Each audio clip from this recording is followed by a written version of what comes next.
By the time the Bureau of Industry and Security opened its case file, the shipments had already cleared customs. The dies had already been packaged. The servers were already running inside Chinese data centers.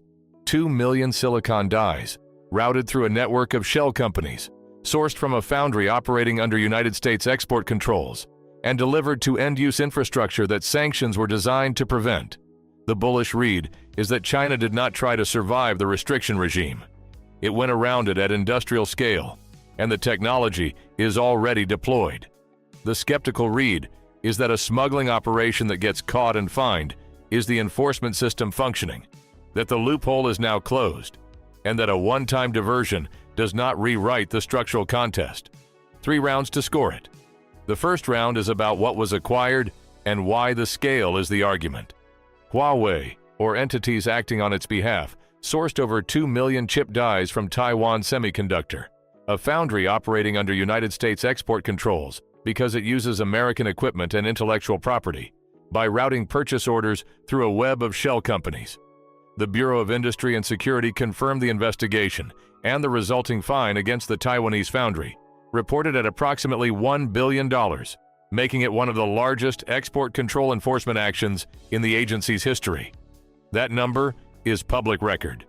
Taiwan Semiconductor's own statements acknowledged compliance failures and committed to enhanced end-use verification. That acknowledgement matters.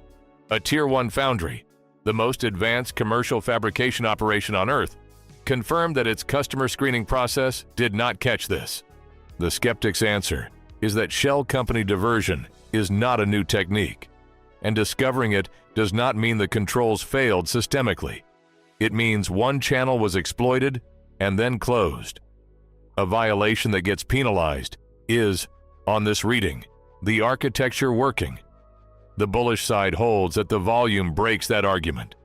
2 million units is not an opportunistic diversion. At that scale, the operation required sustained procurement logistics across multiple entities over a meaningful period. Round 1, to the bullish side. The scale, the fine, and the Tier 1 fab's admission together are not consistent with a narrow incident. They are consistent with a structured operation. The second round belongs to the skeptics, and the evidence compels that concession. The Bureau of Industry and Security discovered the operation after it was complete. The chips were not intercepted in transit. The shell company network was not dismantled before delivery. The data centers were not prevented from coming online. Detection happened in the past tense, and the timeline gap between the shipments and the enforcement action has not been officially quantified in public disclosures. Reports suggest the operation ran for a meaningful period before anyone flagged it. The bullish side calls this an intelligence failure. The skeptical side objects to that framing, and the objection is technically correct. Export control enforcement was never designed as real-time interdiction. The model is audit-and-penalty, the same architecture used in financial regulation. Violations are found through records review, and the penalty is meant to deter the next attempt. The enforcement mechanism more closely resembles a speed camera than a roadblock. It records the violation and levies the fine after the fact. That is how the system was built. Calling it a failure implies a standard it was never designed to meet. Round 2 to the skeptics, on those narrow terms. But the verdict carries an asterisk that the skeptics cannot dissolve. Retrospective enforcement only deters if the penalty exceeds the strategic value of what was acquired.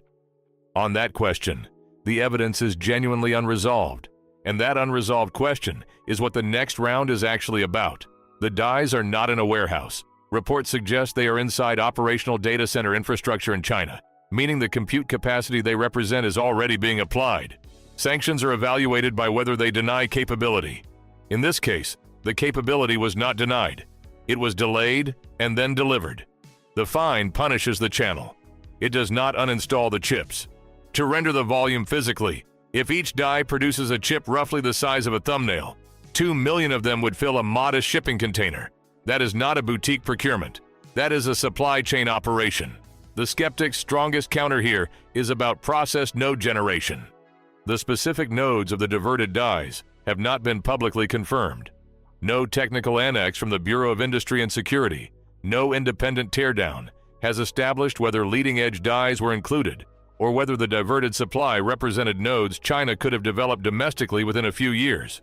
If the latter, then the evasion accelerated a timeline without unlocking a capability ceiling, and the operation looks more like a last raid on a closing supply than a replicable procurement model. Round 3 to the bullish side, with that caveat taken seriously.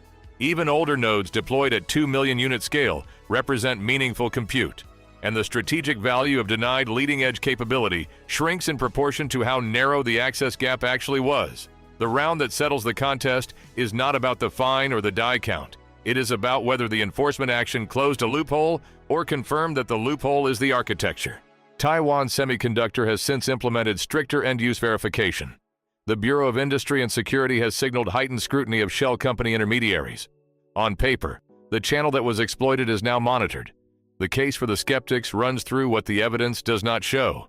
There is no public confirmation that the diverted dies include the most restricted leading-edge nodes, the ones representing a genuine capability leap, rather than an acceleration of an existing trajectory. The fine creates a binding precedent that changes the risk calculus for every foundry operating under United States jurisdiction. If the penalty is credible, the next shell company network faces Taiwan Semiconductor as a motivated adversary rather than an inadvertent conduit. Equipment controls, not just chip controls, are now in scope, which pushes the foundry bottleneck upstream to a level where shell companies cannot easily reach. On this reading, the operation was the last successful raid before the vault door closed. That argument is serious, and the vault door framing is not wrong, but it assumes the door is closed, and the evidence for that assumption is prospective. The chips that already crossed are not hypothetical.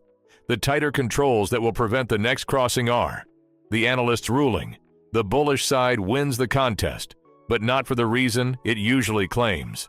The significance of this operation is not that any single actor outsmarted United States intelligence. The significance is structural.